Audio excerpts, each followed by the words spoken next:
नमस्कार साथियों, मैं सुशील कुमार आपका हार्दिक स्वागत करता हूं B Ed first year my classes में। और आज का टॉपिक है वातावरण, यानी विकास के जो आयाम चल रहे थे उसमें लास्ट टॉपिक रह गया था वातावरण। तो आइए चलिए इसको ज़्यादा जानते हैं, वातावरण किस तरह से बच्चे को प्रभावित करता है और वातावरण के प्रकार क्या हैं, ये सारी इस वीडियो के अंदर बताएंगे। चलिए शुरू करते हैं।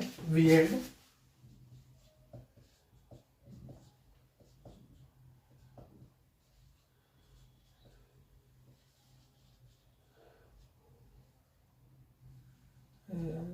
पेपर कोड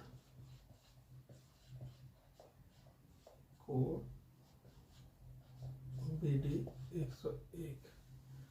तो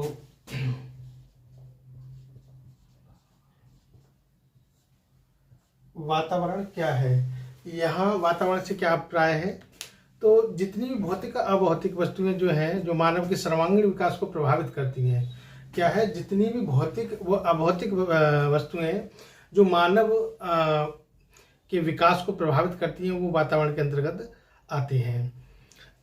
इसके विषय में कहा है पी, जिस वर्ड ने पी एक डेफिनेशन दी है। वातावरण क्या है? जितनी भी भौतिक व अभौतिक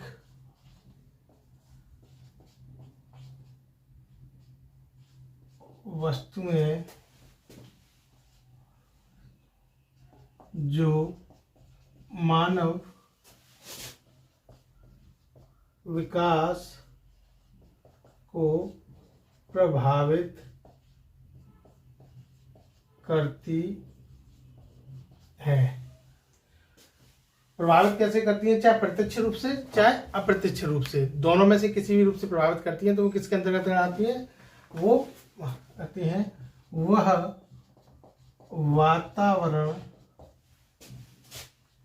के अंतर्गत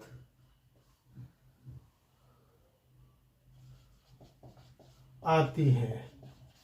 ठीक है, तो ये हो गया। अब वातावरण कितने प्रकार का होता है? तो वातावरण जो है, वातावरण क्या होता है? पहले तो वातावरण मालूम पड़ गया। वातावरण के प्रकार, तो वातावरण दो प्रकार का होता है। कौन कौन सा? वातावरण आंतरिक वातावरण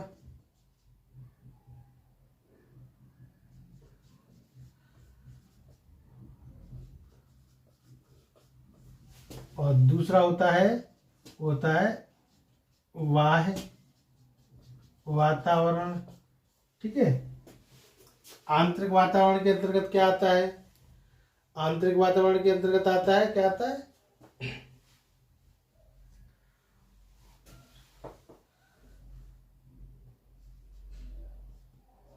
माँ के गर्भ में जब बालक होता है तब वह आंतरिक वातावरण से प्रभावित होता है। ठीक है ना? जब बच्चा क्या होता है, माँ के गर्भ में होता है, तो तब वो है क्या होता है, माँ के गर्भ में होता है, तो जो है जब वह आंतरिक वातावरण से प्रभावित होता है। एक होता है बाह्य वातावरण। ठीक है ना? तो बाह्य वातावरण में क्या होता है? भौतिक वातावरण में बाह्य वातावरण के भी जो है प्रकार हो गए हैं, दो प्रकार हैं। एक तो यहाँ आ जाएगा भौतिक वातावरण। ठीक है ना? तो भौतिक वातावरण से मतलब क्या है? भौतिक वातावरण से जैसे सूर्य, पृथ्वी, चंद्रमा आदि, ये सब भौतिक वातावरण है। ठीक है ना?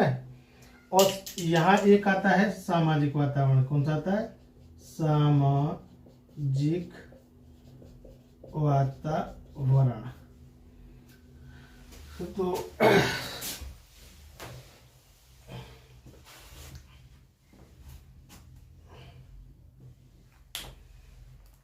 यह सामाजिक वातावरण से क्या है? विरासत के अंतर्गत जो भी चीजें हैं बालक को सामाजिक वातावरण से मतलब विरासत के अंतर्गत प्राप्त होती हैं, ठीक है ना, जैसे रीति रिवाज, धर्म, ठीक है ना, प्रथाएं,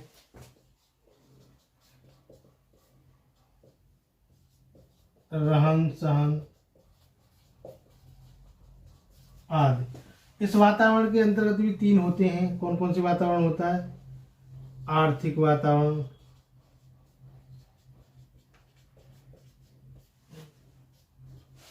एक आर्थिक वातावरण होता है इसके अंतर्गत। दूसरा होता है सांस्कृतिक वातावरण,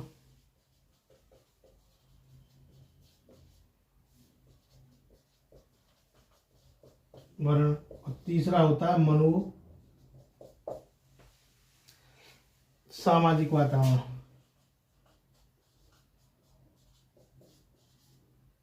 सामाजिक वातावरण। अभी देखता हूँ ये आपके इसमें आ रहा है वीडियो में या नहीं। हाँ, ये दिक्कत कर रहा है, ठीक है ना। तो मैं इसको ऊपर लिख देता हूँ, कोई बात नहीं। यहाँ नहीं आ रहा है तो 1 मिनट दीजिए मुझे।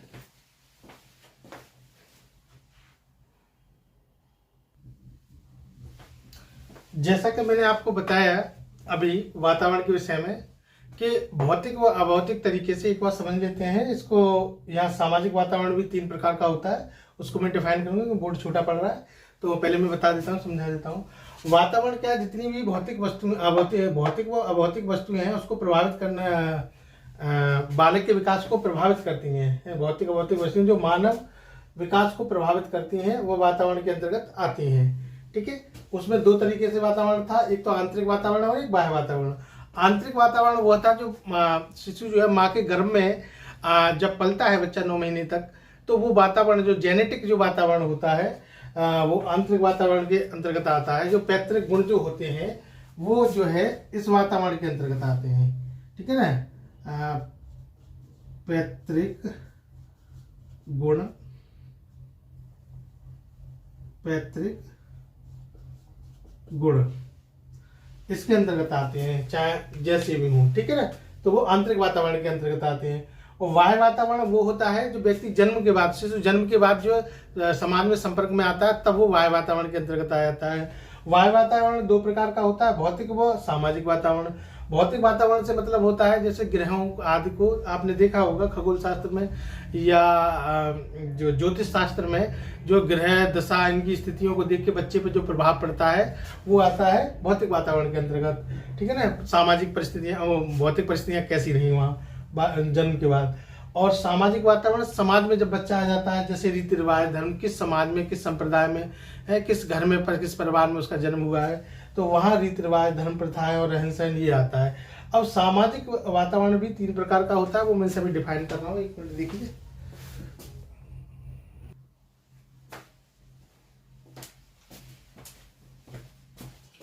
क्या था? सामाजिक वातावरण।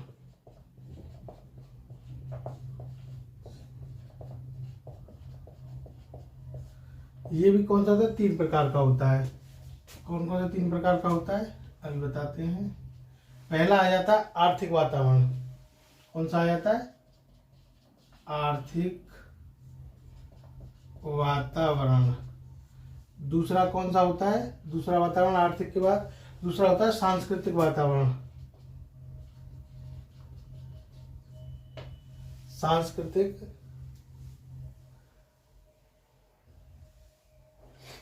सांस्कृतिक वातावरण। और तीसरा होता है आपका मनोसामाजिक वातावरण, ठीक है। 3 आते हैं। इससे तात्पर्य है कि बालक जो है इसके कारण क्या होता है, मानव के साथ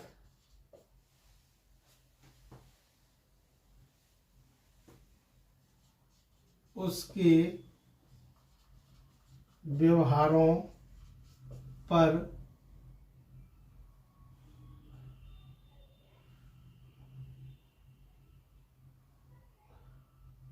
व्यवहारों पर या व्यवहारिक संबंधों पर, सॉरी, व्यवहारिक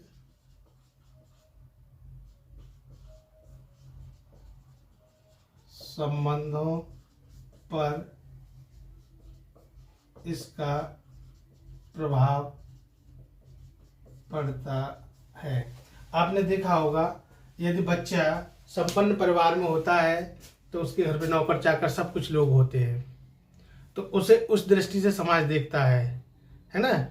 और थोड़ा मिडिल में होता है तो उसके यहाँ शायद एक आदि नौकर हों और ना भी हों, तो उस तरीके से उसके सामाजिक संबंधों का प्रभाव पड़ता है। और जो निम्न दर्जे में होता है, यानी गरीब परिवार में जो होता है, उसे शायद इतना प्रीफरेंस न दिया जाता हो, ठीक है ना। तो ये चीज़ है, यहाँ संबंध जो है जैसे परिवार में होगा उसका प्रभाव मानव वातावरण पर पड़ेगा। आर्थिक प्रभाव ने मानव के साथ उसके व्यवहारिक संबंधों पर। अगर संपन्न परिवार में है तो साहब कह के कहलाएंगे, साहब, बाबूजी, ठीक है। और मध्यस्थ में है तो हो सकता है नाम लेके बुलाएं। और यदि उससे नीचे में परिवार में गरीबी में हुआ है, ऐरे चोरी करके बुला देते हैं आप। तो ये सब चीज़ क्या है, आर्थिक वातावरण का उसका संबंध है। सांस्कृतिक वातावरण पर यहाँ जो संबंध दिया गया है वो है जन्म प्रथाएं, ठीक है, रीति रिवाज,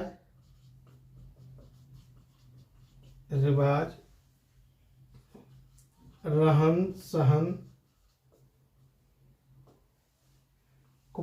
प्रथाएं तो आ गया, प्रथाएं तो आ गया,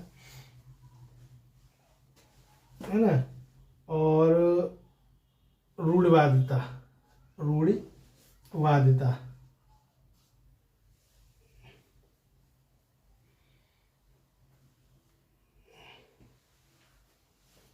या रूढ़ियाँ, ठीक है, आदि। आपने देखा होगा सांस्कृतिक तौर पे हमारे यहाँ पे कई चीज़ें, बच्चा जब जन्म लेता है तो उसके बर्तन बजाए जाते हैं, या कुछ ढोलक बजा दी जाती है, या कुछ इधर तेज शोरगुल कर दिया जाता है। तो ये क्या है, ये रूढ़िवादिताएं, कुप्रथाएं हैं। कारण उसका क्या है कि अगर जिस बच्चे ने इतनी तेज आवाज़ में, उसका दुष्प्रभाव क्या होता है, आप जब पढ़ोगे आगे विकलांगता जब पढ़ोगे या विशिष्ट बालक पढ़ोगे, उसमें पढ़ोगे इस चीज़ के लिए कि जब बच्चा जन्म के समय, जिससे पहले उसने इतनी बड़ी मात्रा में ध्वनि सुनी नहीं होती या इतनी तीव्र ध्वनि सुनी नहीं होती, और हम उसके साथ सामने इतना शोर कर रहे होते हैं, या शोर करने से क्या होता है कि उसके कानों के बहरापन होने की चांस ज़्यादा रहते हैं। तो ये सब चीज़ें किसके अंतर्गत आती हैं, सांस्कृतिक वातावरण और जन प्रथाएं, रीति रिवाज, रहन सहन, ये सारी चीज़ें।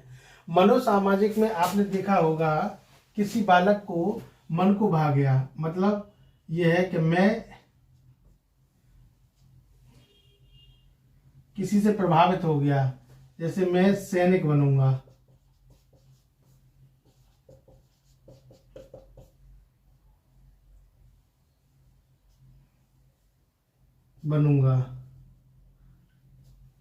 तो हो सकता है, या मैं दार्शनिक बनूंगा,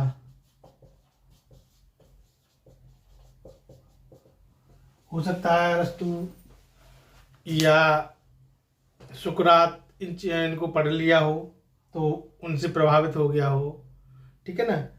या फिर हो सकता है कि सुभाष चंद्र बोस के जीवन से प्रभावित हो गया हो, उनसे आदर्शवादी चीज़ों से जो प्रभावित हो जाता है तो वो क्या होता है, मनोसामाजिक होता है। भाई देख रहे हैं, बच्चे ने एक मूवी देखी, उससे प्रभावित हो गया कि भाई वो डॉक्टर बना तो मैं भी डॉक्टर बनूंगा।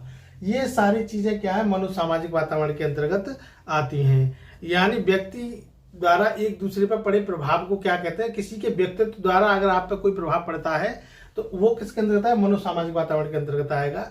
ये टॉपिक आज यहीं समाप्त होता है। आपकी समझ आए, अगर ना आए तो आप कमेंट कर सकते हैं। धन्यवाद।